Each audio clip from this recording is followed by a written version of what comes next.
هنا انا كنت وصلت ودخلت من البوابة بالشكل ده بوريكم. اول ما بنخش بتلاقي البوابة في وشك كده على طول، والمنظر ده من جوه كده.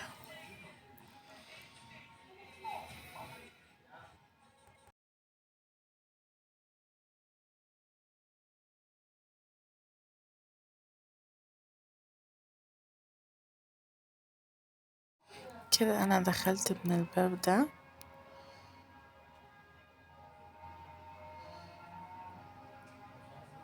وابتديت اتفرج. كان في ناس كتير، هما كانوا بيدخلوا شوية بشوية يعني عشان ما يحصلش ازدحام، بنظام يعني بيدخلوا شوية وبيخرجوا شوية وكده بنظام. دي البوابة اللي انا دخلت منها،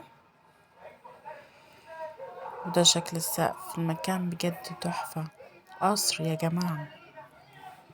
طبعا قصر البارون جميل، وفي عرايس كتير يعني بيروحوا يتصوروا بيه.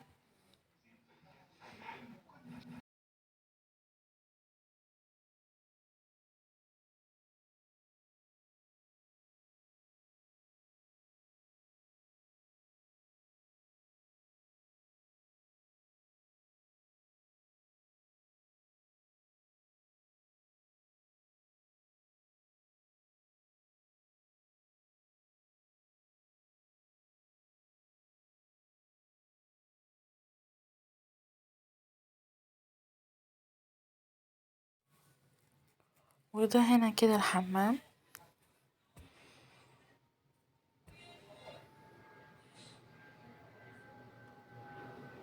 في أوضة بتخرج من الحمام على أوضة النوم كده، بس هما يعني حاطين فيها حاجات مكتوب عليها المعالم القصر وكده.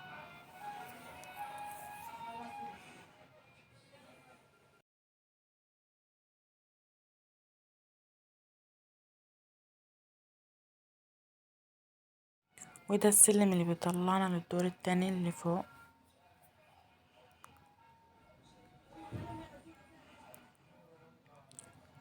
سلم خشب وشكله جميل جدا، بصوا. طبعا بيطلعوا شخص شخص عشان يعني السلم ما بيشيلش افراد كتير. كده انا طلعت على السطح. المكان من فوق جميل جدا جدا جدا.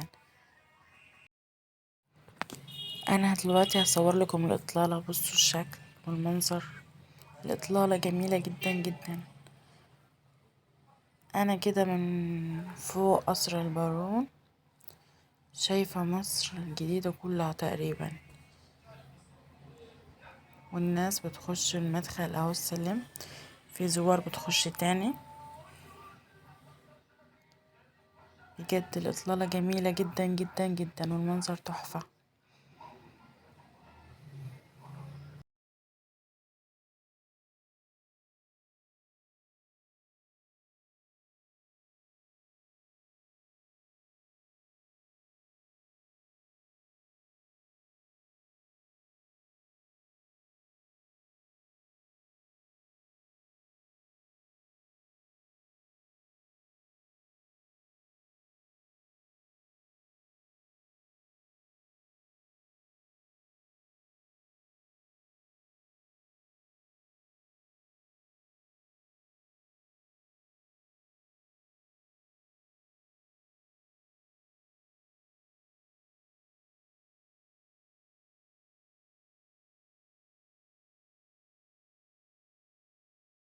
وده السلم اللي بننزل منه واحنا خارجين من القصر، السلم الخلفي يعني.